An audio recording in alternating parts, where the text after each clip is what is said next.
बाबा, परमात्मा ने मनुष्य को इंद्रियां क्यों दी?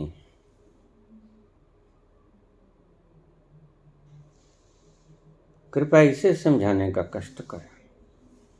परमात्मा ने मनुष्य को इंद्रियां क्यों दी? शाही गुलाम, हैदराबाद।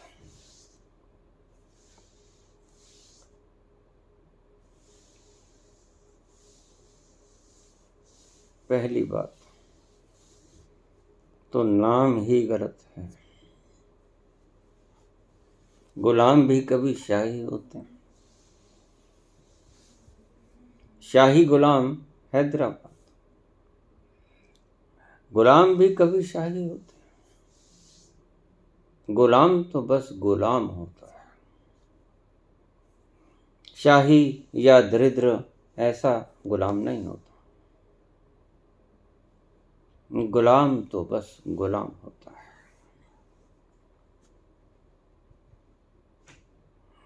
शाही गुलाम मौलवी जी ने नाम गलत रख दिया। करेक्शन करवा लो, ज्यादा बेहतर रहेगा।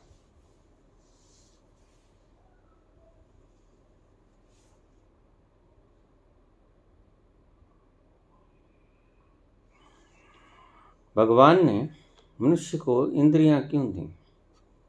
अब हम शब्द, प्रश्न बड़ा प्यारा है। नाम कैसा भी हो, प्रश्न बहुत प्यारा है, सुंदर है प्रश्न। मैंने कभी सोचा भी नहीं था कि ऐसा भी प्रश्न कोई कर सकता है। लेकिन सुंदर प्रश्नों में से एक प्रश्न निकल आया। इंद्रियां क्यों दी भगवान ने? बड़ा गहरा मंतव्य था इसके पीछे।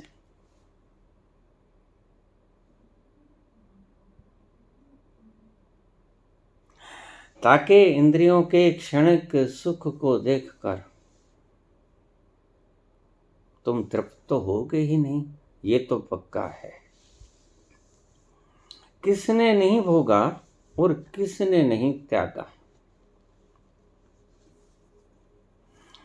जो ज्यादा भोग लेते हैं वो जल्दी त्याग देते हैं। जो कम कम भोगते हैं वो देर से त्यागते हैं। इसलिए सरकारों ने तुम्हारे लिए बंदोबस्त किया है कि तुम ज्यादा ना भोगो, भोगो ही मत। सही पूछो तो जरूरतें भोग नहीं होती। जरूरतें तो जरूरतें होती हैं, जरूरतें जीवन होती हैं।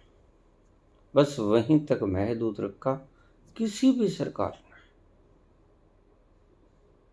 मैं किसी विशेष सरकार की बात नहीं कर रहा।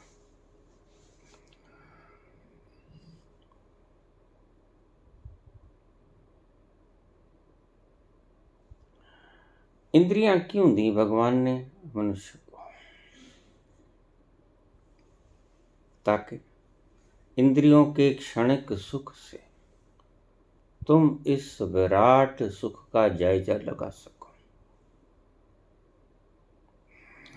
जब किसी के जीवन में सतोरी की घटना घटती है तो वह इतनी मजेदार होती है कि मनुष्य सब छोड़ छाड़ देता है। वह घटना एक सेतु बन जाती है, एक सीढ़ी बन जाती है। इसीलिए गुरु नानक देव जी ने अपने जपजी साहब को जो शब्द बोले गए उन्हें पौड़ियों का नाम दिया।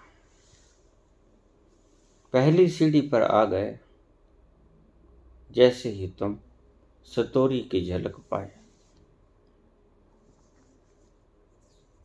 सतोरी की झलक पाया हुआ व्यक्ति पहली सीढ़ी पर चढ़ जाता है और फिर देखता है कि आगे भी सीढ़ियां हैं, ऊपर तक देखता है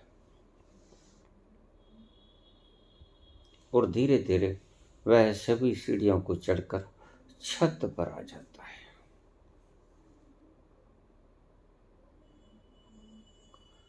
इंद्रियां इसीलिए दी, कान मधुर संगीत को सुनेंगे,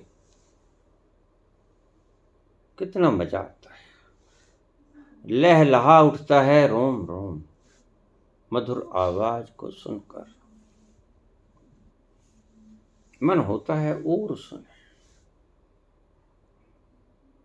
हम अच्छे गायकों से कहते हैं वंस मोर, एक बार और सुना दो। मधुर संगीत को प्रत्येक व्यक्ति फिर से सुनना चाहता है, मधुर आवाज को,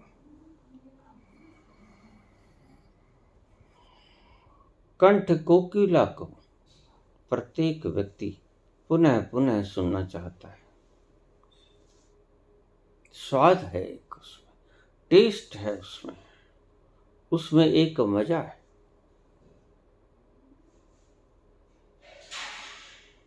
ये की झलक है, जैसे सतूरी की झलक, एक झलक है स्वाद की। लेकिन झलकों में अंतरिम झलक है, इससे बड़ी कोई झलक नहीं। क्यों?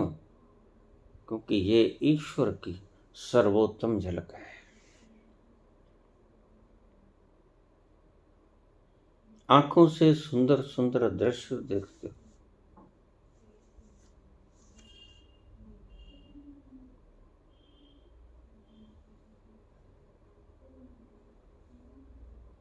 कितने कितनी सुंदर लगती हैं ये काली काली जुल्फ हैं, काली काली घटाओं जैसी लगती हैं प्रेमिका की ये काली काली जुल्फ हैं।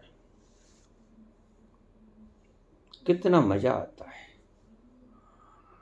तेरी जुल्फों के साए के तले आराम कर लूं।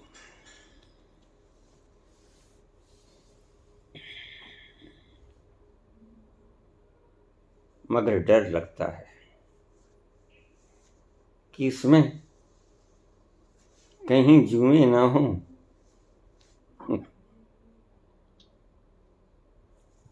तेरी जुल्फों के साए के तले आराम कर लूं, मगर डर लगता है कि इसमें जुएं ना हो।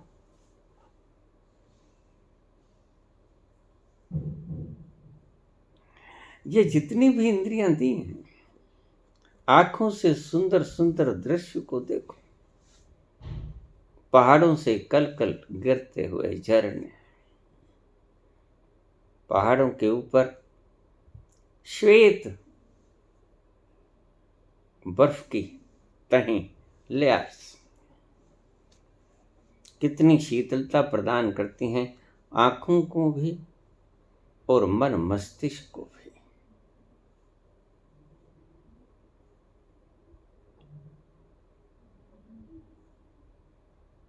नाक से सुंदर स्मेल लेते हैं अलग अलग, ये मोतिया, ये चमेली, ये चंदन,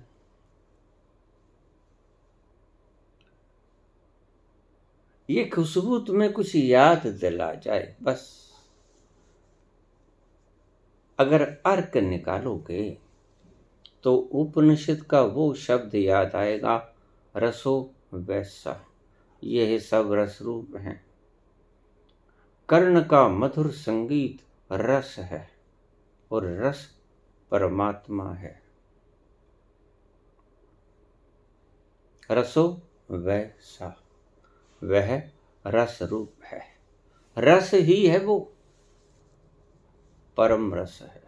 तुम छोटे छोटे रसों से शुरू करो, करना ही पड़ेगा, क्योंकि ईश्वर ने तुम्हें ये रस के कारण दिए ही इसीलिए कि तुम शुरुआत करो छोटे छोटे रसों से। संसार में आए हो, पशुता से नए नए निकल के मनुष्यत्व में आए हो। पशु बुद्धिहीन है, पशु आनंद नहीं मान सकता, पशु बंधन में है ये भी नहीं जान सकता। बंधन से पशु त्रस्त भी नहीं होता। बंधन को स्वीकार कर ले वही, जो पाश को स्वीकार कर ले वो पशु। पशुता की हम व्याख्या करते हैं। जो बंधा हुआ हो वो पशु, जो पाश युक्त हो वह पशु। मैं ऐसी व्याख्या नहीं करता, मैं थोड़ी सी व्याख्या हटके करता हूं। जो बंधनों को स्वीकार कर ले वह पशु। हमारा देश इतने साल तक गुलाम रहा, पशु था, बंधनों को स्वीकार कर लिया। जो बंधनों को स्वीकार न करे वह मनुष्य। जैसे ही मनुष्यत्व की जागृति हुई उसके भीतर ख्वाब लेने लगा आजादी का। वहीं से शुरुआत हुई और आजाद हो गया। आंखों से सुंदर दृश्य देखा। अष्टवक्र जब जाते जनक की सभा में, जनक ने उन्हें गुरु धारण कर लिया था। रोज आते बोलते, तो वहां बैठे ब्राह्मण हंसी न रोक पाते। अष्टावक्र की पैनी निगाह से दूर न हो पाए ब्राह्मण। एक दिन जनक से मुखातिब होके बोले, राजा इनसे भला पूछ के बताओ कि ये मुझ पे हंस रहे हैं या मेरे बनाने वाले पर। किस पे हंस रहे हैं?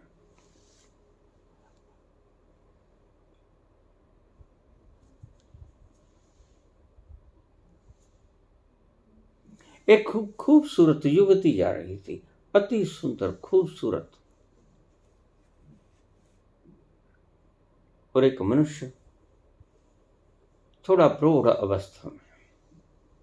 वह युवती बिल्कुल यौवन अवस्था में, वह प्रौढ़ अवस्था का युवक व्यक्ति उसे बार बार बड़ी गहरी दृष्टि से देख रहा था, जैसे आंखें ही सब कुछ हो गई हों उसकी, इतनी नजर भराई।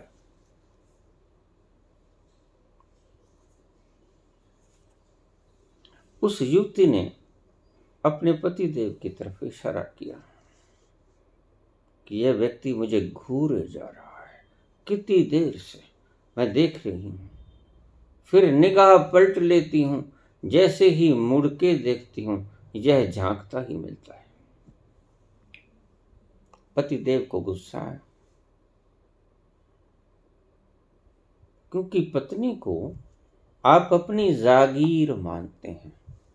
यह प्रथा बहुत सालों से हिंदुस्तान में चल रही है, जो गलत है।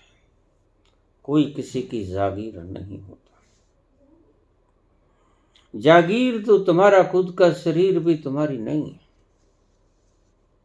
यह भी एक दिन छोड़ के चले जाओगे। हाँ, भ्रम अवश्य होता है कि ये गद्दियां मेरी,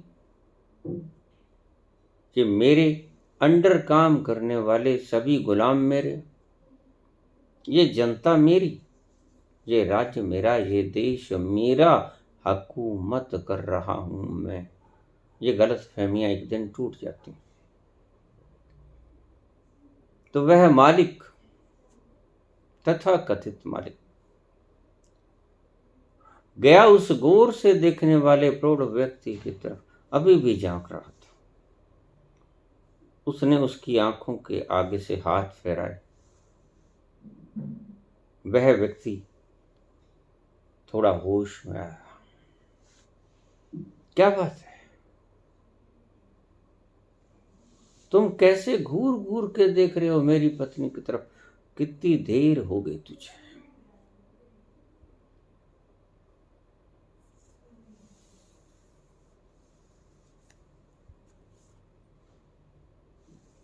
उसने कहा, मैं इसकी तरफ कहाँ देख रहा हूं? तुम्हें गलत फहमी लग गई। ऐसा नहीं है। तो फिर क्या देख रहे हो? मैं देख रहा हूं जिसने इसको बनाया होगा वो कितना खूबसूरत होगा।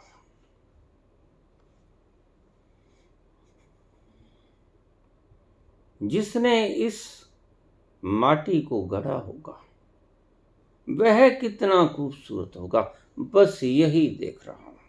तुम्हें तो भ्रम लग गया है। तुम्हारी इस खूबसूरती तो क्षण भंगुर है। कह दो अपनी पत्नी से जाकर, आज नहीं कल ढल जाएगी ये खूबसूरती।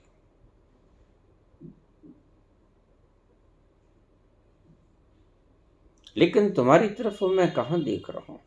तुम्हें भ्रम पड़ गया। वस्तुतः सुंदर स्त्री चाहती तो यही है, सज धज के जाती।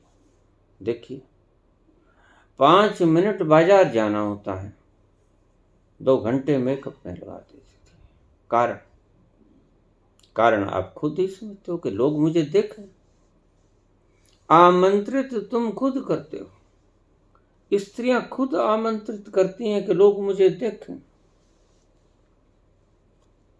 और अगर कोई उनकी तरफ न देखे, ऐसी स्त्रियों की तरफ, तो मजा नहीं आता। वापस आकर सिर पटकने लग जाती हैं। आज किसी ने देखा ही नहीं, जो जला जाती। और जितने लोग देखेंगे उतना मजा आएगा।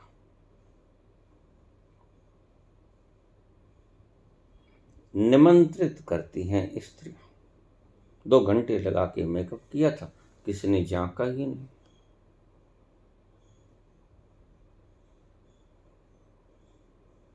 एक झोंपड़ी वाली स्त्री ने एक सोने की मुद्रिका बनाई थी,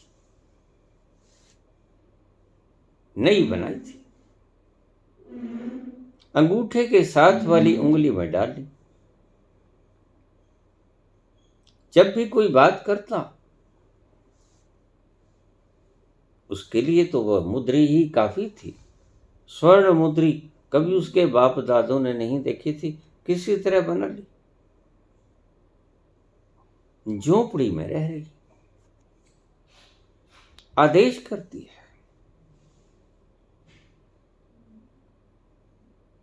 दिखाने के लिए कि यह मुद्री दिख जाए लोगों को कि मेरे पास सोने की मुद्री भी है। बस ऐसा ही तुम करते हो। होता हाता कुछ नहीं तुम्हारे पास, दिखावा मात्र होता है।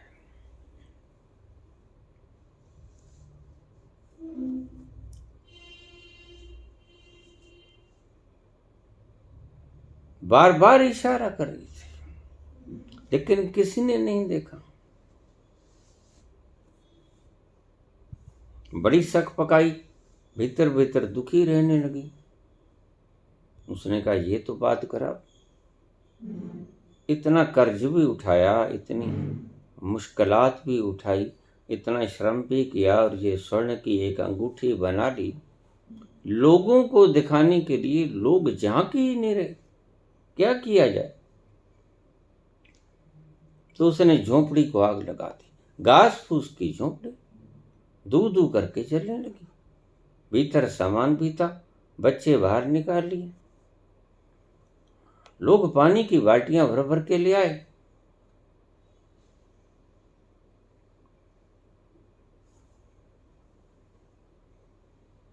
लोगों ने पूछा,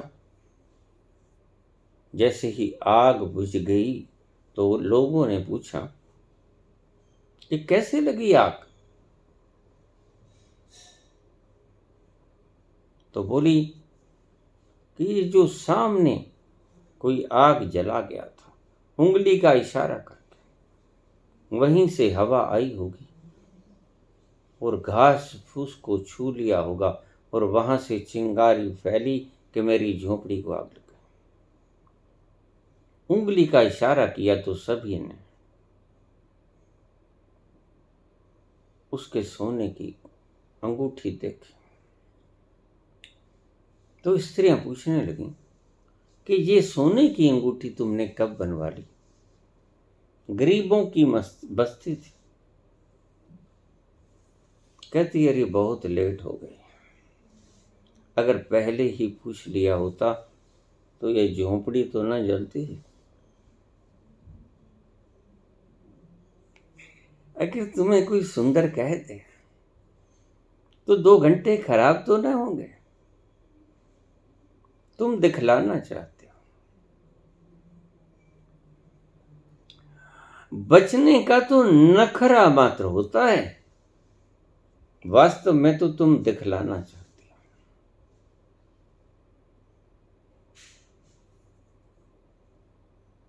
आज वस्त्र देखे कुछ अभिनेत्रियों के, पारदर्शी वस्त्र, क्या शेष रह जाता है देखने को? मेरी दृष्टि में कुछ नहीं।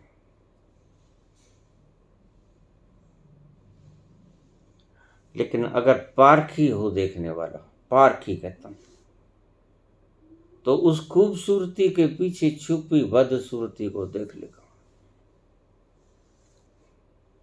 निश्चित। ईश्वर ने इंद्रियां क्यों दी?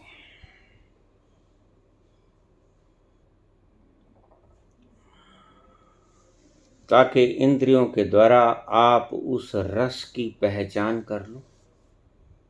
रस छोटा है, बड़े रस की तरफ इशारा करता है। यह कानों की मधुर संगीत तुम्हें इशारा करता है, यहां मत रुक जाना, टॉप इसकी सीध में देख रहे हैं। कुछ ऐसा है जो परम रस है, रसो वैसा रस है, परम रस नहीं, ध्यान रखना। शब्द इशारा मात्र कर सकते हैं, लेकिन लिखने वाले बड़े समझदार ऋषि थे, उन्होंने परम रस नहीं लिखा, उन्होंने रस से ही संतुष्ट होना पड़ा। वह रस रूप है, वह परम रस रूप है, ये ना लिखा उन्होंने, है भी नहीं। कर्ण की इंद्रियां संगीत मधुर सुनती हैं, जन्नाटा उठता है सारे शरीर को, मदहोश हो जाता है तुम्हारा दिमाग, बुद्धि सो जाती है। आंखों से सुंदर वस्तु देखते हो, आनंद आता है, वह रस ही है। जीवा से स्वाद वस्तुओं का चखते हो, स्वादिष्ट वस्तुओं को खाते हो, वह रस है।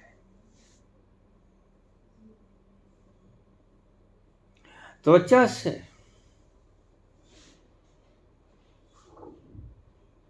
स्पर्श करते हो, चिकनी चिकनी चमड़ी का, किसको अनुभव नहीं है? मैं आपको क्या बताऊं, सभी को अनुभव है।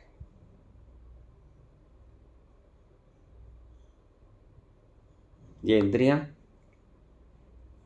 रस देती हैं, गुप्त इंद्रियों से आप उस बड़े रस का ज्यादा मात्रा में पान करते हो, बाकी रसों की अपेक्षा।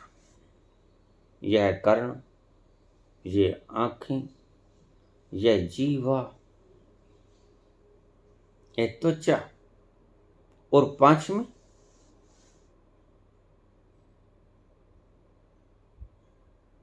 गुप्त इंद्रिय, तुम्हारी इंद्रिय, भोग इंद्रिय, जिन्हें हम मेन भोग तो सभी इंद्रियों से होता है, लेकिन वो छोटे भोग हैं।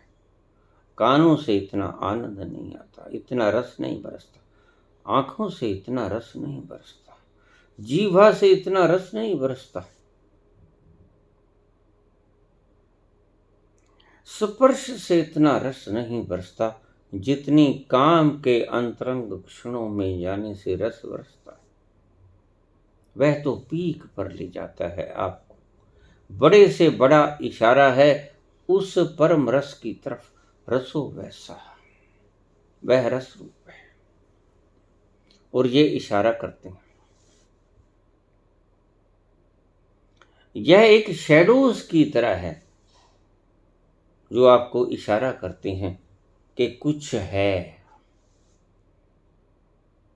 कुछ बड़ा रस भी है। और इन रसों में भी प्रधान रस है काम। काम वासना प्रधान रस देती है आपको। इसलिए जितना काम का रस तुम्हें आता है, इतना दर्शन का रस नहीं आता, इतना जीवा का रस नहीं आता। आप त्याग सकते हो काम के रस को। त्यागना करीब करीब असंभव जान पड़ता है। कर्ण रस को त्याग सकते हो, चक्षु रस को त्याग सकते हो, जीवा रस को त्याग सकते हो, स्पर्श रस को त्याग सकते हो, लेकिन काम वासना के रस को त्यागना आपके लिए बहुत मुश्किल है। और इसीलिए जितने भी संत हैं वो काम के पीछे पड़े हैं कि इस रस को त्याग दो। काम वासना शत्रु है तुम्हारा। यही गलती खा गए वो लोग। उन्हें पता नहीं कि गिनती 0 से शुरू होती है, वो 1 से शुरू कर बैठते हैं। यही गलती खा जाते हैं। आपसे भी पूछें कि गिनती कहाँ से शुरू होती है, आप कहेंगे 1 से। नहीं, गिनती 0 से शुरू होती है। 1 तो 0 से बाद में आता है और फिर तो असंख्य तक चला जाता है, लेकिन शुरू होता है 0 से। तो आपने काम वासना पर ही ताला लगा दिया। इतना पागलपन हुआ इस देश में और विदेशों में भी, कोई कम नहीं। कुछ सभ्यताएं सुधर गईं, कुछ सभ्यताएं तरक्की कर गईं और कुछ सभ्यताएं गर्क गईं। अपने अपने अनुकरणीय विद्वानों के कारण, अपने अपने अनुकरणीय देवताओं के कारण, मनुष्यों के कारण, जिन्होंने सिखाया तुम्हें कि आप मेरा अनुकरण करो, और वो सब डूब गए। संत तुम्हें कहते हैं काम को त्यागो। काम शूद्रत्व है, निश्चित ही शूद्रत्व है। मैंने कल ही परिभाषा बताई। मैं कब कहता हूं कि काम ब्राह्मणत्व है, काम शूद्रत्व है, क्योंकि वो पोर्शन ही शूद्र है।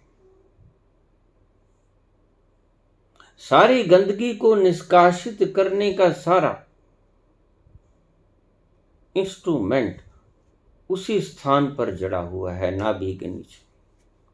तो निश्चित ही कामेंद्रिया शूद्र।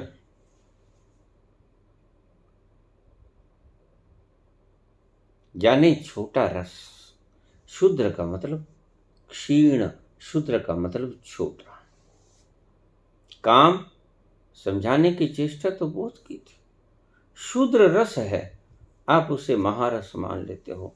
सिगमंड फ्रॉयड ने कहा, पश्चिम का महान मनोवैज्ञानिक, मनुष्य जो भी दिन भर में करता है वह काम के कारण करता है।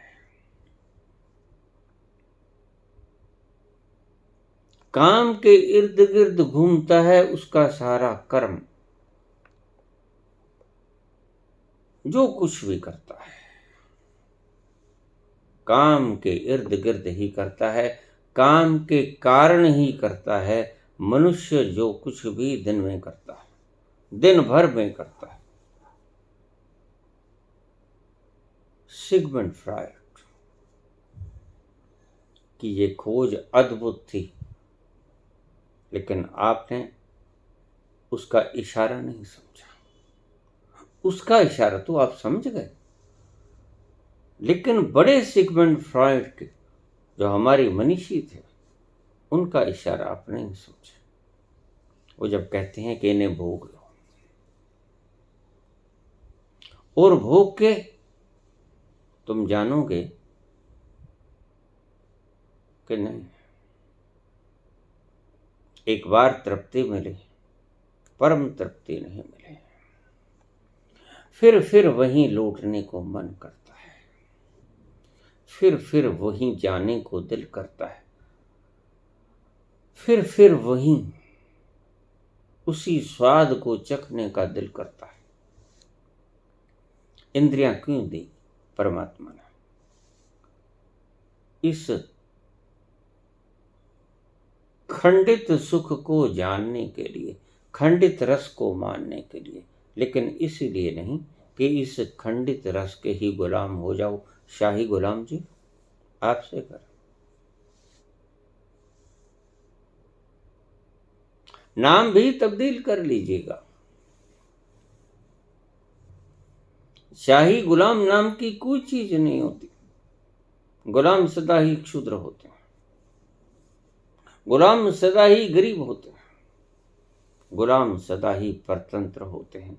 शाही शब्द काट दो, गुलाम ही रहने दो, या गुलाम काट दो, शहनशाही रहने दो। ये दोनों विरोधी शब्द आपको दे किसने दिए?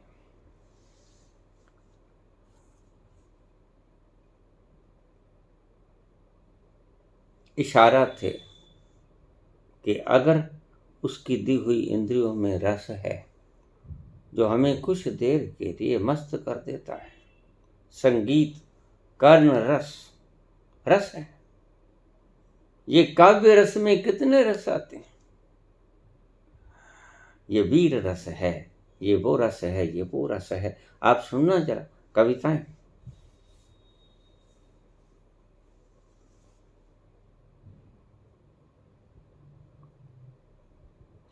शूद्र रस, शूद्र से ब्राह्मणत्व की ओर, इस शूद्र रस से इसका पान करो।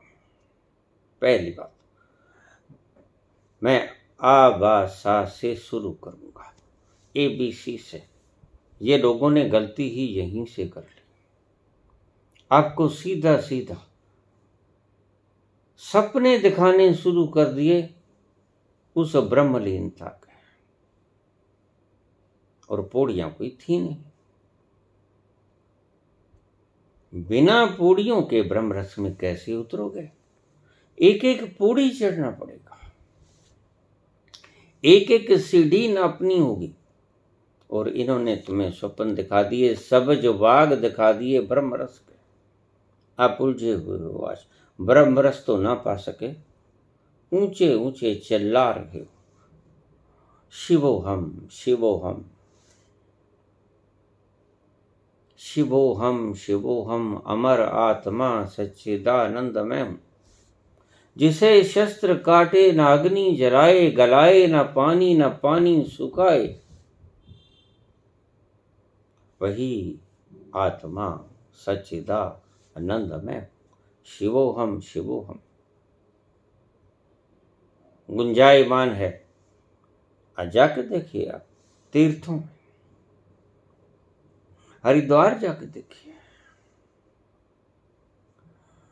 काशी जाके देखिए, सभी पेट भरे हुए हैं उनके, खाने के गुलाम।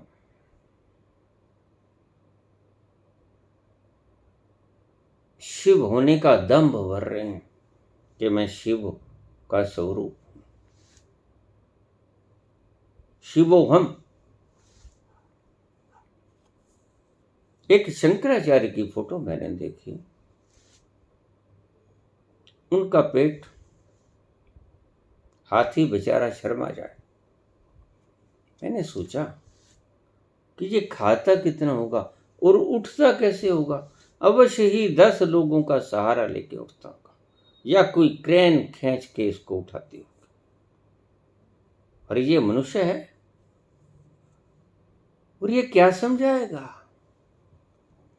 जो खुद ही खाने का इतना गुलाम है। बिना खाने के कैसे बढ़ गया इसका भार, कैसे तोंद इतनी बढ़ गई। विकृत तोंद वाले लोग अक्सर खाने के लालची होते हैं। एक राजा था, उसे खाने का बड़ा शौक था। शौक नहीं कहूंगा, मैं बीमारी कहूंगा। वो खाता, बड़ी सुंदर सुंदर स्वादिष्ट स्वादिष्ट चीजें खाता। उसे सब्जियां जो अच्छी लगती, 10 प्रकार की सब्जियां अच्छी लगती हैं फर्ज करो, सभी बनवा लेता। पहले ये, फिर ये, फिर ये, फिर ये। सुंदर स्वादिष्ट उसका रसोईया बना के लेके आता और वो खूब पेट भर के खाता। और बड़ी हैरानी की बात, खाते ही वो अपने हलक में उंगलियां मारता और सारा उल्टी कर देता। ये सत्य घटना बतला रहा हूं आपको। थोड़ी देर बीतती और लाओ, पेट तो खाली है। दूसरी तरह का पकवान आ जाता है, पेट भर के फिर वही खाता। थोड़ी देर बीतती, वह फिर हल्क में उंगली मारता, उसे बिखेर देता। खाता ही रहता, उल्टी ही करता रहता। ये खाना खाने के लिए खाना नहीं खाया जाता, ये पागलपन है। इस व्यक्ति का मानसिक उपचार होना चाहिए। किसी को लत लगती है काम की, किसी को लत लगती है श्रवण की, संगीत सुनने की। इसको लत लगी है खाने की। किसी को लत लगती है सूंघने की। मोतिया सूंघ लूं, ये जो सेंट लगाए लोग आपने देखे होंगे बाजार में फिरते। हमारे यहां भी एक व्यक्ति था, जब वो निकलता बाजार में तो दूर दूर तक सुगंध पूरी गली से निकलता। पूरी गली में करीब 10 मिनट तक वो खुशबू आती रहती। इत्र लगाता कन्नौज से लाकर, क्योंकि नस्वार का काम करता था। मैंने एक दिन उससे पूछा, क्या पागलपन है?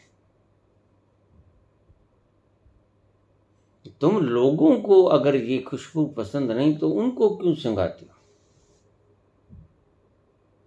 लेकिन इसको शौक है, सूंघने का शौक है। किसी को कानों के मधुर संगीत का शौक है, किसी को दर्शन का शौक है, सुंदर सुंदर नज़ारे देखने का शौक है।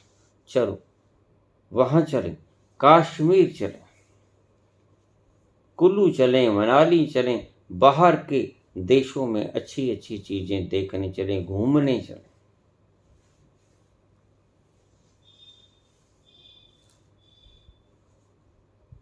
एक इशारा था कि ये जो तुम बाहर सैर करते हो, तुम्हारे भीतर जो एक स्थान है, उसकी सुंदरता का कोई छानी नहीं, कोई शानी नहीं। जिस दिन आपने वो देख लिया, भ्रमण की लालसा खत्म हो जाएगी। फिर अगर भ्रमण करोगे तो कारणवश करोगे, वासनावश नहीं करोगे। घूम आए, क्योंकि भीतर कोई मुकाम ही नहीं मिलता इतना सुंदर, जहां टिक के बैठ जाए। और जिसको मुकाम मिल गया, याद रखना मेरी बात को, वो ना सूंघने के लिए कोई स्थान ढूंढेगा, ना सुनने के लिए कोई स्थान ढूंढेगा, ना देखने के लिए कोई स्थान ढूंढेगा, ना कुछ खाने के लिए स्वाद का स्थान ढूंढेगा। और ना ही कुछ भोगने के लिए इंद्रियों के लिए स्थान ढूंढेगा। वो अपने भीतर गटक जाएगा, उतर जाएगा। क्यों? क्योंकि सदैव ही बड़ा रस आकर्षण देता है। मनुष्य के मन का स्वभाव है, अगर उसको छोटा रस मिलता और उसके पास ही उसे बड़ा रस दिखाई पड़ने लग गया, वो छोटे रस को छोड़ देगा, बड़े रस की तरफ उन्मुख हो जाएगा। तो ये छोटे रस थे, ये 5 रस छोटे रस थे। स्पर्श का सुख, कर्ण का सुख, आंखों को देखने का सुख, जीवा का सुख और जननेंद्रियों का सुख, ये 5 सुख थे।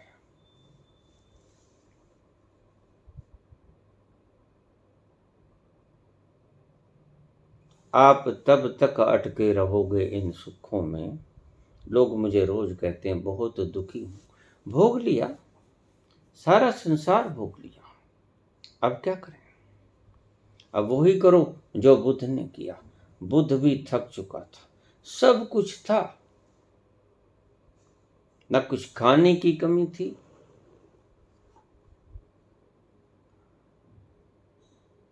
न कुछ पाने की कमी थी। सुंदर स्त्री थी उसके पास, दास दासियां थी उसके पास, इच्छा जाहिर करते ही तुरंत प्रकट हो जाती। ऐसा उसका नसीब।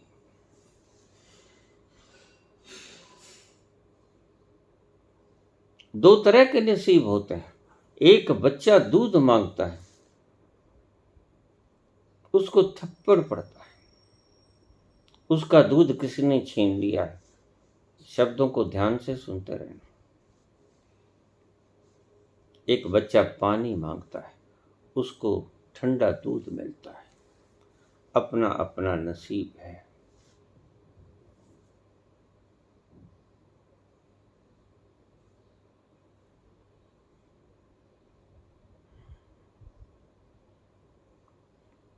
ये छोटे रस,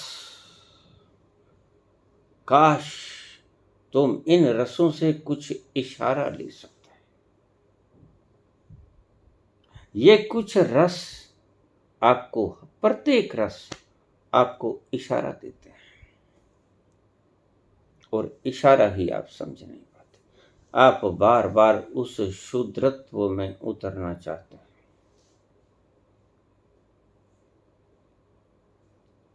अगर आप उस इशारे की सीध में देख लो,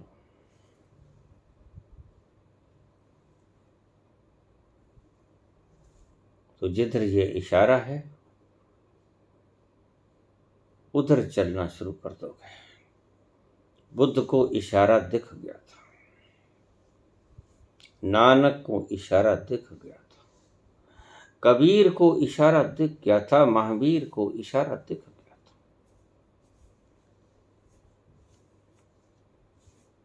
चल पड़े उस राह पे जहां बिजली कौंधी थी।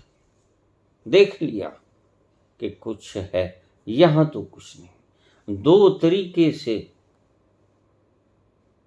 ईश्वर की प्राप्ति होती है। एक, जो भोगने योग्य है भोग लिया, और दबा दबा के भोग लिया, खूब भोग लिया, वैराग्य उत्पन्न होगा। अब क्या करें? अब कुछ बाकी नहीं। अब उसको तलाशें जो इससे पार है।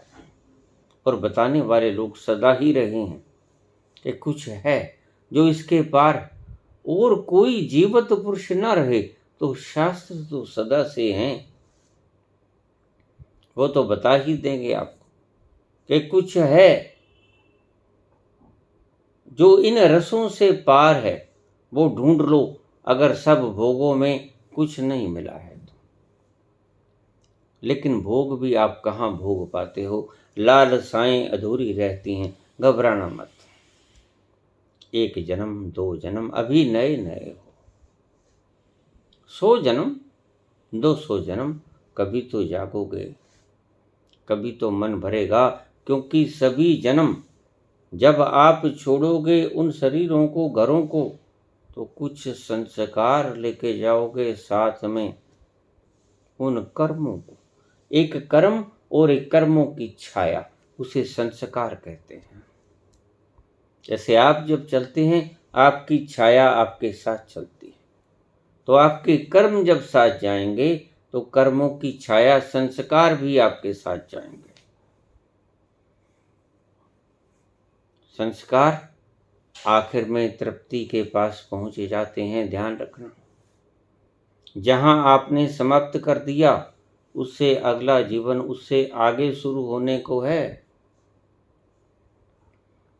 तो अगर किसी ने कहा कि आपको ये घर मिला, आपको ये जीवन मिला, तो पूर्व के संस्कारों के कारण मिला, पूर्व के कर्मों के कारण मिला। एक हिसाब से वो बात सत्य थी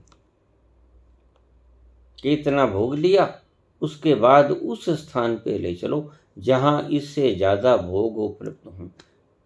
मैं ये शब्द एक दृष्टि से बोल रहा हूं, इसको समाज के ऊपर इम्प्लीमेंट मत कर लेना। लुटेरे पहले ही बहुत हैं।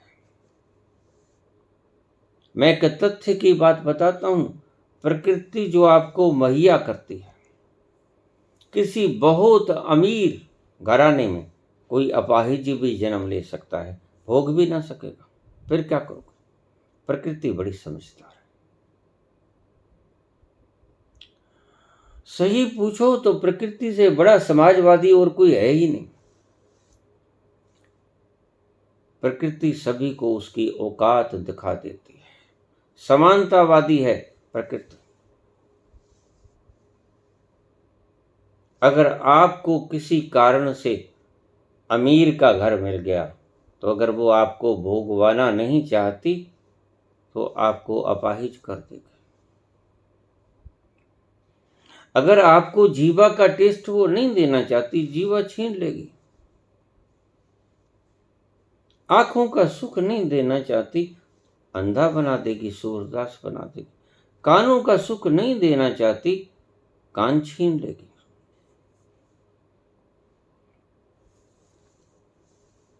सुंदर स्वप्नों का सुख नहीं देना चाहती, ब्रेन छीन लेगी, मस्तिष्क की संरचना विकृत कर देगी। यह प्रकृति का काम है, और आपके कर्मों के कारण, कर्मों के संस्कारों के कारण मिलता है ये। लोग मुझे कह देते हैं ये रशिया में, ये चाइना में, ये क्या लोग भोगते नहीं? बिल्कुल, यहां अपाहिज बच्चे पैदा नहीं होते, यहां विकृत मानसिकताओं वाले लोग पैदा नहीं होते, यहां शरीर के विकलांग बच्चे पैदा नहीं होते, यहां हॉस्पिटल नहीं है, यहां किसी के भीतर कुछ कमी नहीं आती, कुछ रोग नहीं होता। सारे विश्व में ऐसा होता है। उसने बाहर से तरक्की चाहे कितनी भी की।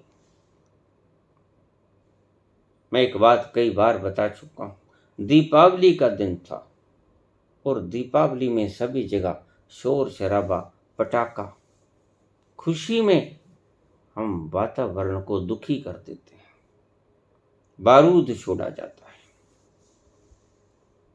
और आपकी गंदगी को संवारती है प्रकृति।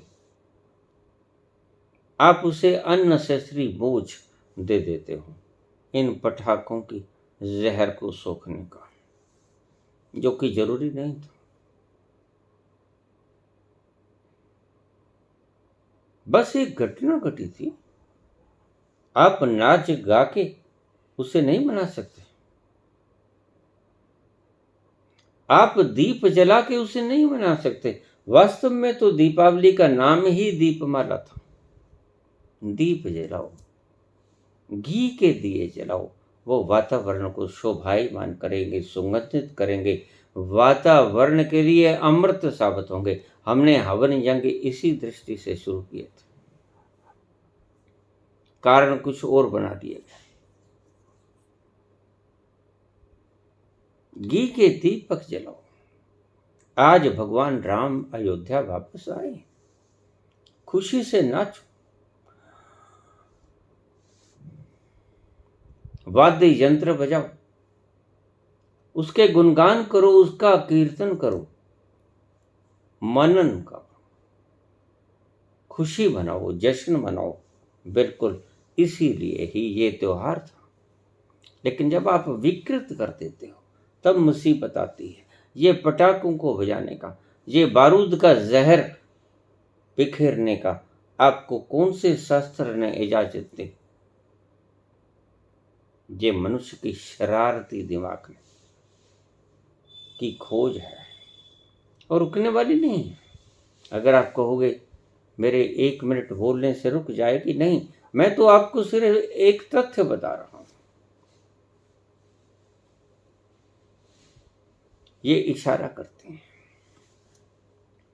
एक और भी खुशी है इस खंडित सुखी के अलावा। राहतें और भी हैं वसल की राहत के सिवा, और भी दुख हैं जमाने में मोहब्बत के सिवा, इससे बड़े सुख भी हैं। इशारा अगर समझ में आ जाए तो आप चल पड़ोगे। बाबा नानक को इशारा समझ में आ गया जब उन्होंने पहले भूखे साधुओं को खाना खिलाया। मनस में ठंड पड़ी, आनंद आया, प्रकृति ने आशीर्वाद दिया, भीतर सुगंध उठने लगी, आत्मा कलेजा ठर गया। जब आप दूसरों का कलेजा ठारोगे, आपका ठरना स्वाभाविक है। प्रकृति एक्शन का रिएक्शन फौरन दे देती है आपको। जैसे ही आपने किसी की आत्मा को ठंडक पहुंचाई, तुरंत प्रकृति वापस कर देगी आपको। जैसे दीवार पे गेंद टकराते हो और गेंद फौरन वापस आ जाती है, वैसे ही अगर आपने किसी की आत्मा को सताया तो सो आप भी ना पाओगे।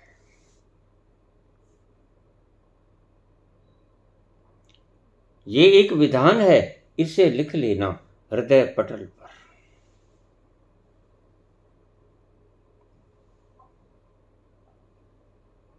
अगर आप किसी को ठंडक दोगे तो प्रकृति आपको ठंडक लौटा देगी।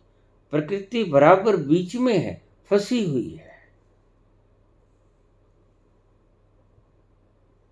कर्मों का हिसाब लेन देन जो उसी वक्त ट्रांसफर करने वाले हैं वो उसी वक्त ट्रांसफर हो जाते हैं। जो बीज कुछ लंबे समय में फल बनते हैं वो लंबे समय में फल बनने के लिए छोड़ दिए जाते हैं, लेकिन खत्म नहीं होते। ये ध्यान रखना। प्रकृति बड़ी सुंदर व्यवस्था है उस ईश्वरीय प्रणाली।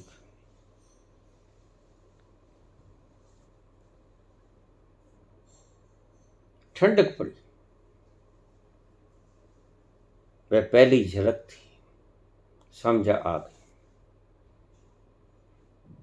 कि अगर किसी की आत्मा को ठंडक देंगे तो ठंडक पहुंचेगी। और बाबा उसी राह पर चल पड़े और एक दिन इस राह पर चलकर सतोरी की झलक मिली। 13 13 13। दान का महत्व यूं ही नहीं वर्णित है शास्त्रों में। आप दान करके देखना, जरूरतमंद को दान करके देखना, तड़पते हुए को, प्यासे को पानी पिला के देखना, इन पंछियों की सेवा करके देखना, आपकी आत्मा में फौरन शांति पड़ेगी। और दुख भी देके देखना, दोनों चीजें आजमानी चाहिए। आपकी आत्मा जलने लगेगी भीतर से। दोनों चीजों को अपने अनुभव की कसौटी पे खरा उतरा और फिर मान लेना, उससे पहले मत मानो। पाप भी करके देखना, पुण्य भी करके देखना, बड़ी अटपटी सी लगेगी बात। आपके महाशय तो कहते हैं महात्मा तो कहते हैं कि पुण्य ही पुण्य करना, मैं कहता हूं नहीं। जिसने पाप की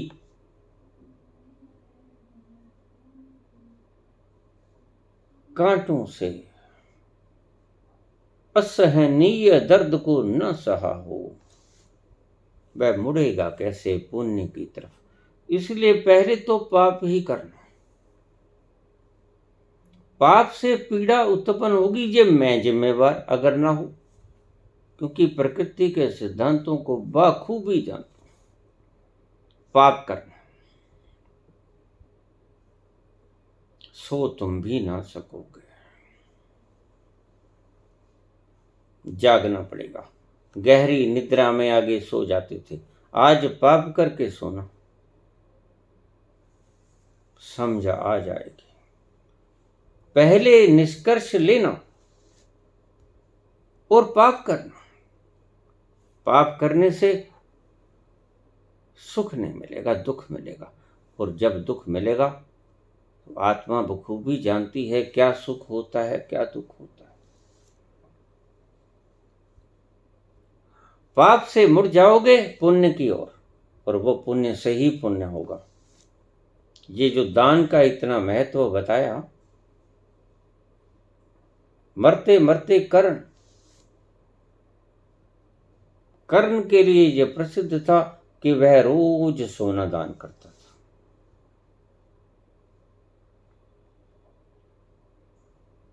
मर रहा था,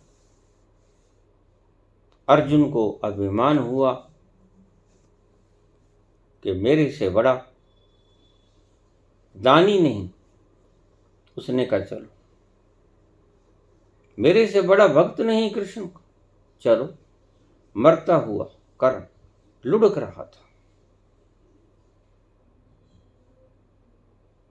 ब्राह्मण के वेश में चले गए। ब्राह्मण को ही दान देने की प्रथा शुरू से हमारे महर्षियों ने बताई।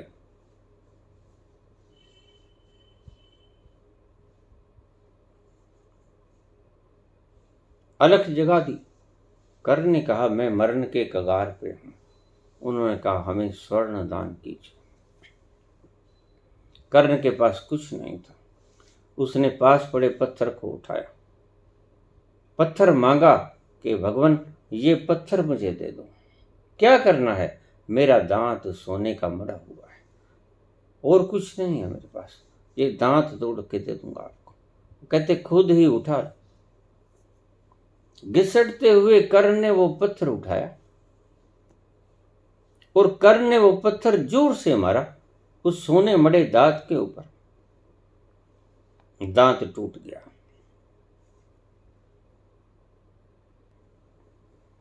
ये जो लोग कहते हैं कि कर्ण का सिर धड़ से अलग कर दिया गया था, गलत बोलते हैं। शास्त्रों में लिखा पढ़ा बतला रहे हैं, कर्ण का शीश धड़ से अलग नहीं किया गया था। कर्ण के ऊपर शक्ति बाण चढ़ाया गया था।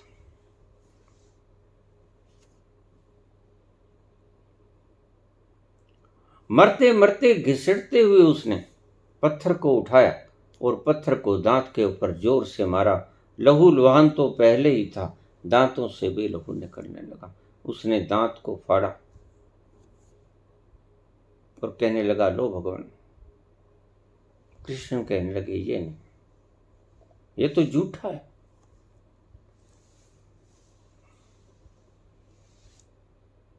देखिए परीक्षा। और अर्जुन हैरान, अब क्या करेगा? थोड़ी दूर उसे दिखा कि पानी, एक लोटा पानी, वहां तक घिसट गया। पानी से धोया वो दांत, और फिर कहा प्रभु अब ये शुद्ध हो गया है, अब मैंने इसे गंगा जल से धो लिया है, अब इसे स्वीकार करो। उसे स्वीकार कर लिया गया। अब अर्जुन बोले तो क्या बोले, अर्जुन का सारा घमंड चूर हो गया। बाद में बताया गया अर्जुन को ये तुम्हारा बड़ा भाई था।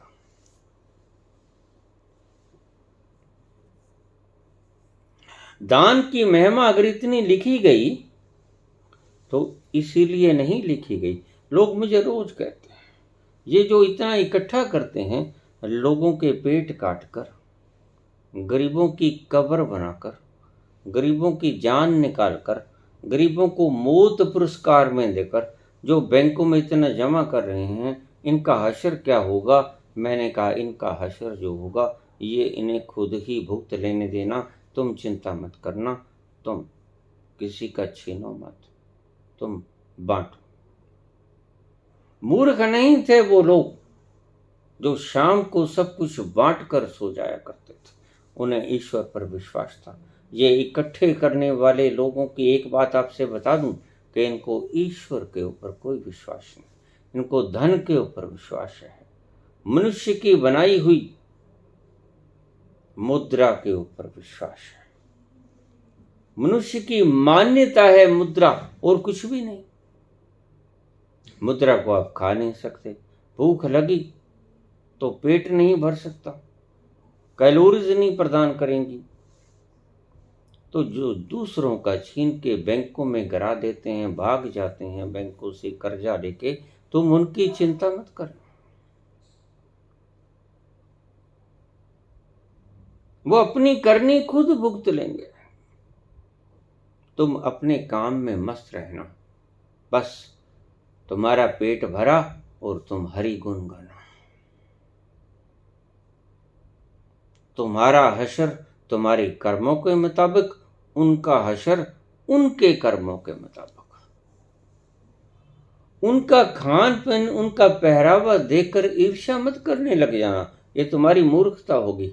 तुम अभी जानते ही नहीं वो हैं कौन, वो भी नहीं जानते, तुम भी नहीं जानते, ईर्ष्या करने वाले लोग जानते ही नहीं कि जिसके लिए इकट्ठा कर रहे हैं और जो इकट्ठा कर रहा है वह दोनों माटी के पुतले हैं।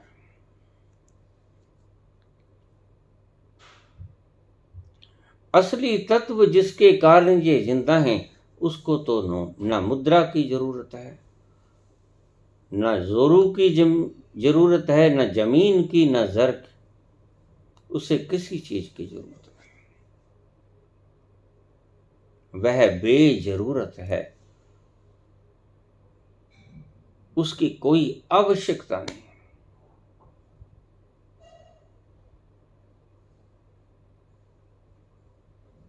भगवान कृष्ण ने गीता के अपने उपदेश में कृष्ण को कहा है, माफ करना, कृष्ण ने अर्जुन को कहा है कि ऐसी कोई चीज नहीं संसार में जो मुझे पाने योग्य हो और जो मेरे पास न हो,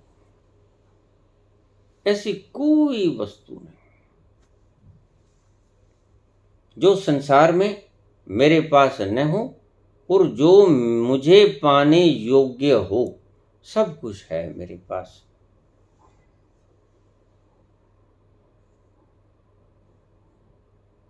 सब कुछ मेरे पास है, सबका स्वामी है और मैं पूर्ण हूं,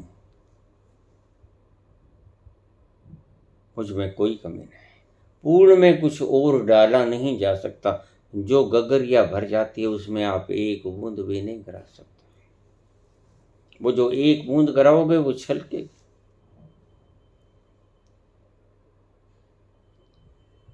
ये जानते नहीं कि ये कौन है और किसके लिए जोड़ रहे हैं, ये दोनों भ्रांतियां हैं।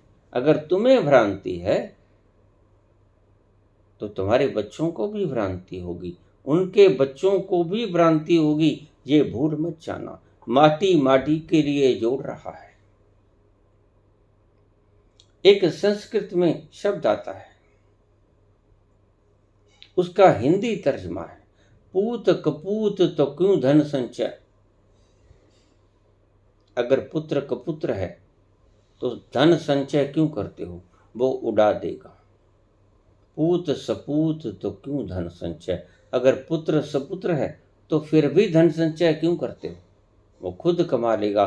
लायक हुआ तो कमा लेगा और ना लायक हुआ तो तुम्हारा कमाया हुआ भी गवा देगा। तुम क्यों फिक्र करते हो, तुम अपनी फिक्र करो। प्रत्येक व्यक्ति को अपनी फिक्र करनी चाहिए।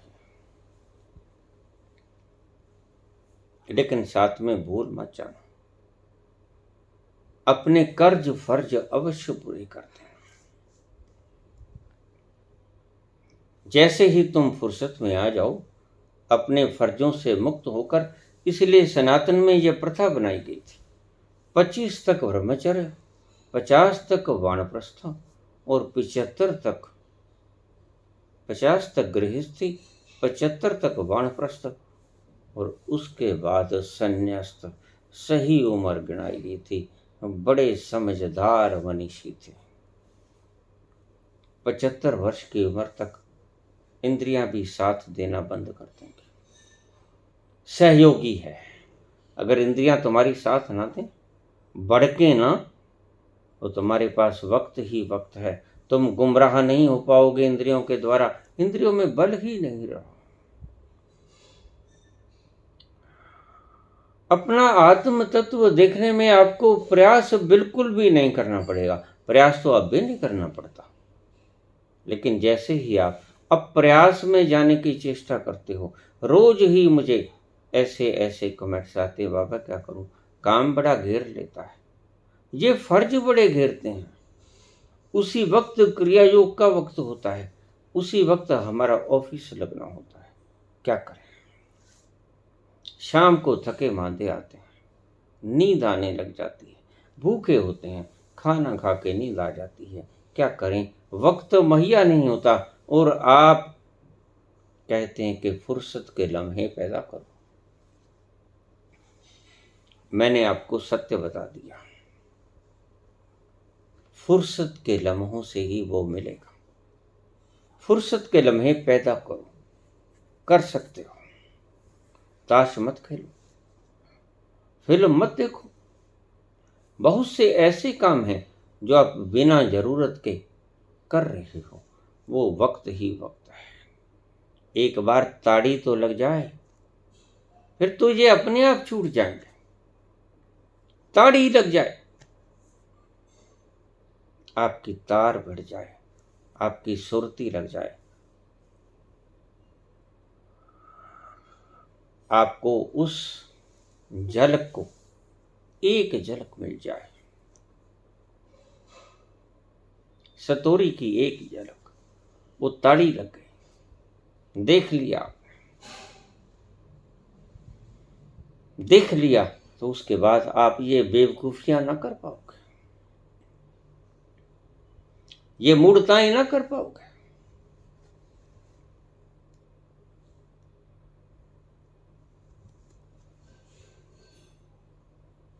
कितनी मुश्किल से जोड़ा मुस्लिम साम्राज्य ने,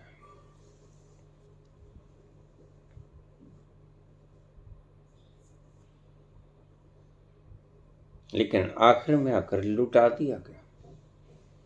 लूटपाट तो पहले ही शुरू हुई थी औरंगजेब के वक्त, लेकिन बहादुर शाह जफर कवि पैदा हो गए।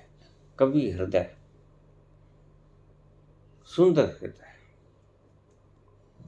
प्रेम पूर्वक हृदय, वो जोड़ कहां पाएगा, वो लड़ कहां पाएगा। ना जोड़ पाया, ना बढ़ा पाया, ना लड़ पाया, हार गया।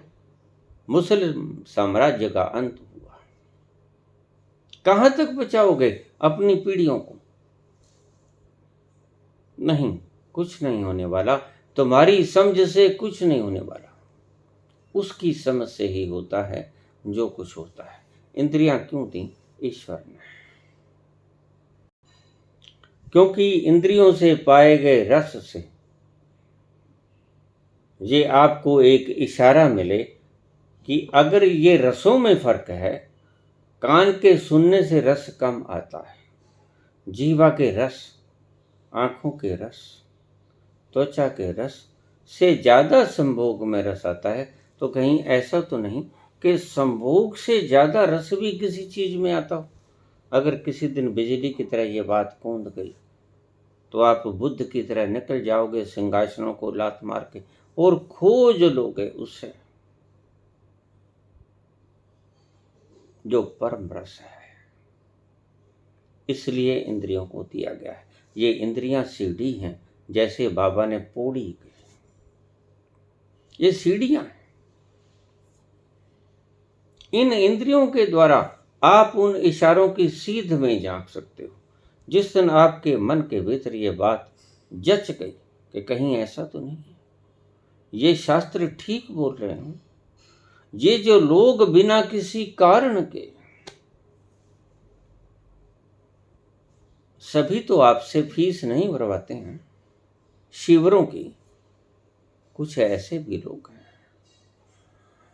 जो निस्वार्थ आपके लिए बोलते हैं, जो आपसे कोई दाम मांगते नहीं,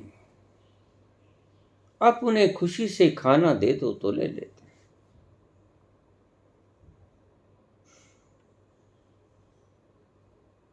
अन्यथा आपसे मांगते नहीं। कितने हुए, शंकराचार्य ने द्वार द्वार जाके मांगा और बस एक ही द्वार से मांगते थे। उनका अपना ढंग था, महावीर का अपना ढंग था, वो शर्त लगा देते थे। वो सारे ग्राम में जाते थे, लेकिन शर्त बड़ी टेढ़ी थी, और शंकराचार्य की शर्त भी कोई कम नहीं थी।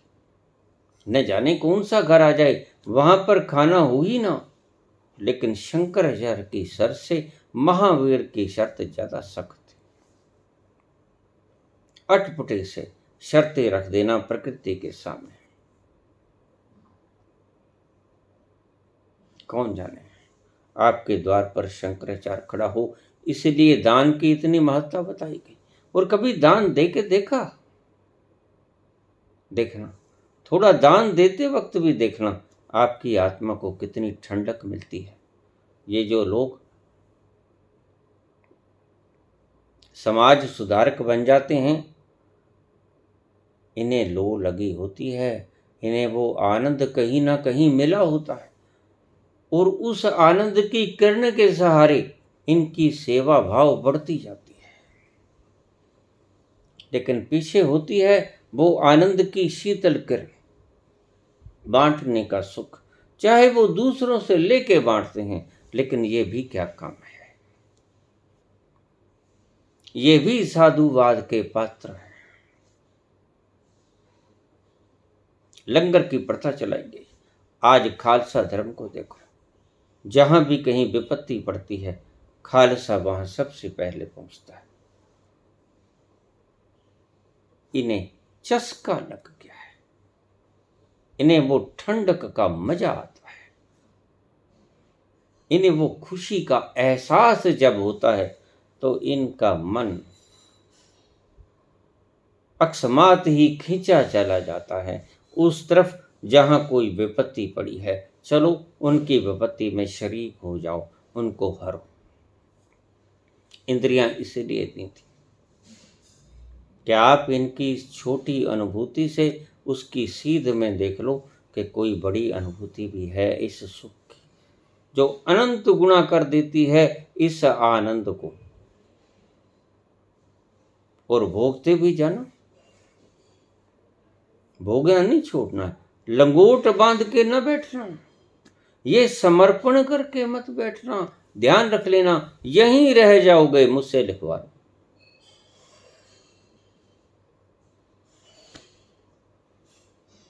लंगोट बांध के बैठने वाला बाल ब्रह्मचारी नहीं पहुंचता। एक्सेप्शनल केसेस को छोड़कर अगर आप समूह की बात करें, कम्यून की बात करें, तो बिल्कुल नहीं पहुंचेगा। एकाध तो अपवाद हुआ भी करते हैं, सभी जगह हुआ करते हैं, सब नियमों में अपवाद हुआ करते हैं। समर्पण मात्र करके कुछ नहीं मिलेगा, ना इधर के रहे ना उधर के रहे, ना खुदा ही मिला ना बसाले सनम। ना तो संसार भोगा, और संसार के भोगने से पता ही नहीं आनंद होता क्या है। और जब आनंद की छोटी झलक ना मिली तो बड़ी झलक की तलाश करोगे कैसे? बेस ही नहीं है आपके पास। इसलिए ऊल जलूल इन समर्पण करने वाली स्त्रियों को या पुरुषों को जो भी कुछ कूड़ा करकट भरना है भरे जाओ, बड़े मजे से ये संभालेंगे। ये सभी धर्मों में अगर ऐसी प्रथाएं हैं, ऐसी ही प्रथाएं हैं, मूड बनाने की प्रथाएं हैं। अन्यथा ऐसे मूडों की बजाय आज आश्रमों में एनलाइटेंड पर्सन बैठे होते हैं जो आपको सही मार्ग दिखा पाते हैं। इंद्रियां क्यों दी गई? छोटे सुख को जानो, वहां से बड़े सुख की ओर चल पड़ो। शूद्र से शुरू करो, ब्राह्मण मंत्र तक पहुंच जाओ। ब्रह्मचर्य शब्द का मतलब ये नहीं सिर्फ वीर को बचाना। ब्राह्मण की निशानी नहीं, ब्रह्मचर्य की निशानी नहीं। ब्रह्म के भीतर विचरण करने का नाम है ब्रह्मचर्य, बस, और इसका कोई अर्थ नहीं।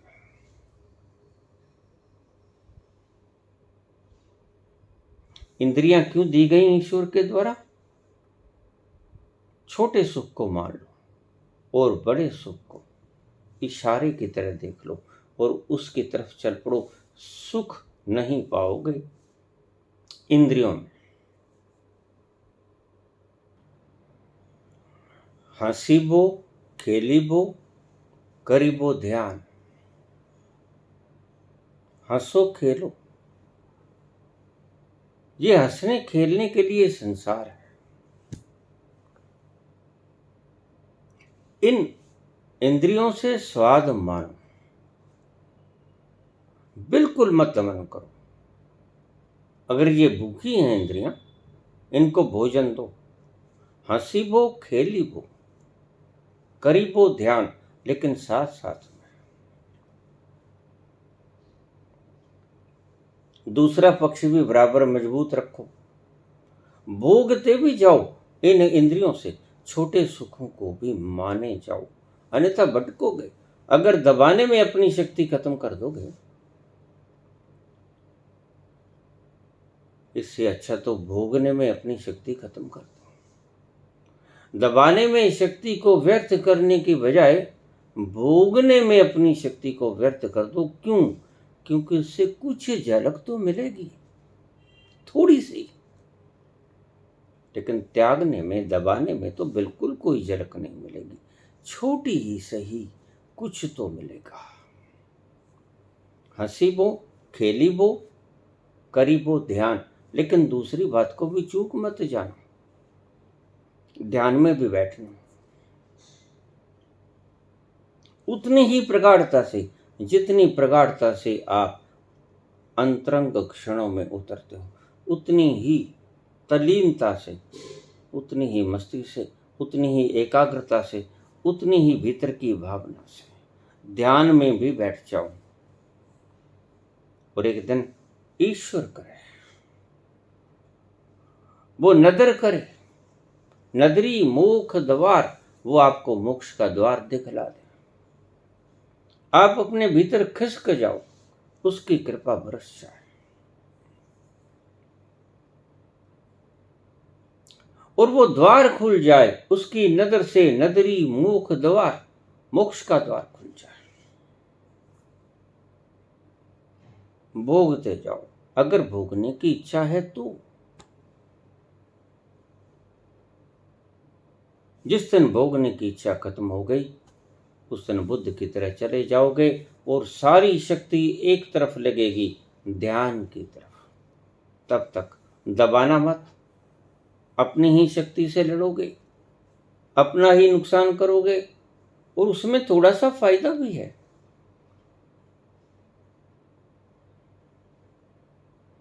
जब तुमने भोगा ही नहीं, तो तुम्हें सभी भोगों में ईश्वर का रस है। मैंने पहले भी बताया, सभी भोगों में ईश्वर का रस है, थोड़ा है, बस quantity. Difference of quantity is there, not quality. Quality वही है। सभी प्रकार के स्वादों में वही क्वालिटी है जो ईश्वर के स्वाद में है। Difference of quantity is there, वो ओशन है रस का, और ये छोटी छोटी बूंदें हैं रस की। लेकिन इन बूंदों को मत छोड़ना, दबाने की बजाय भोगना। कुछ एकत्रित करोगे, उसकी झलक मिलेगी, और जिस दिन इसे इससे उगता जाओगे तो पूरे की पूरी शक्ति आपकी ध्यान में लग जाएगी। हंसी वो खेली वो, जिस तरह यहाँ से थक जाओगे। बच्चा एक दिन थक जाता है, खेलता है, कूदता है, हंसता है, जश्न मनाता है, लेकिन एक दिन थक जाता है। घर गुल्ले बनाता है, पाँव के ऊपर माटी रख के, रेत रख के, और अपने आप ही ढा देता है, लेकिन एक दिन थक जाता है। हंसी वो खेली वो, खूब खेलिए, खूब हंसिए, लेकिन करी वो ध्यान, ये मत चूकिए। इस शब्द का यही मतलब था। आप सिर्फ हंसी वो खेली वो करते हो या सिर्फ ध्यान करते हो तो ठीक नहीं आता। सिर्फ ध्यान करोगे तो हंसना खेलना आपको तंग करता रहेगा। ये प्रकृति की इंद्रियां आपको दुखित करेंगी, आपको छेड़ेंगी, यादें आएंगी, हसीनाएं दिखेंगी। ये जो विश्वामित्र को अप्सराएं घेरती हैं, कोई अप्सराएं होती नहीं, इनका मन ही खिलवाड़ करता है। इन्होंने भोगा ही नहीं, क्या करें। ऐसे ही ये खिलवाड़ करेंगे। सुंदर पुरुष आएंगे, अश्विनी कुमार आएंगे, सुंदर स्त्रियां आएंगी, उर्वशी और रंभा और मेनका आएंगी, नाचेंगी। कोई नाचता बाजता नहीं, तुम्हारा मन ही नचता है। मन ही की पैदाइश है उर्वशी, रंभा, मेनका। स्वर्ग ही नहीं है, कोई इंद्र ही नहीं है, कुछ नहीं है। ये सब तुम्हारी साइकोलॉजी की उपज। इसलिए देखिए, जिसका बचपन ही नहीं उसको हंसने खेलने का पता ही नहीं।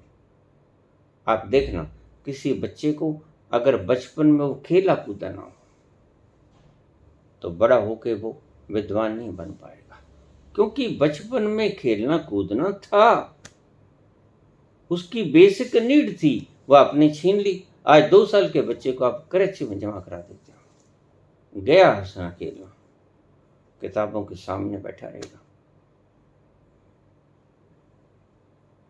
दिमाग पर बोझ डाल दिया।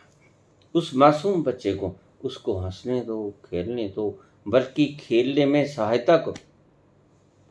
और वो थकेगा, एक दिन थकेगा, एक दिन भूख से तुम भी थकोगे। और फिर विश्राम कहाँ मिलता है? अनहद में विश्राम, वहां जाके विश्राम मिलेगा। और अनहद में कैसे पहुंचोगे? ध्यान के द्वारा। हंसीबो खेलीबो करीबो ध्यान। अपनी अपनी जगह दोनों चीजों को निभाना पड़ेगा। हंसना खेलना भी पड़ेगा। बड़े हो जाओगे तो अपने ढंग से हंसोगे खेलोगे, छोटे बच्चे हो जाओगे अपने ढंग से हंसोगे खेलोगे, वृद्ध हो जाओगे अपने ढंग से हंसोगे खेलोगे। लेकिन ध्यान करना मत छोड़ना। दूसरी बात को सदा ही हृदय में बसाए रखना। हंसीबो खेलीबो करीबो ध्यान। ध्यान को मत छोड़ना। ये 2 चीजें अलग अलग हैं। हंसना खेलना अलग अलग हैं, वो भोगने के लिए, वो रसों की झलक लेने के लिए, और ये ध्यान परम रस की झलक लेने के लिए। हल्के रस से महान रस तक, हल्की बूंद के रस से महान समुद्र के रस तक। धन्यवाद।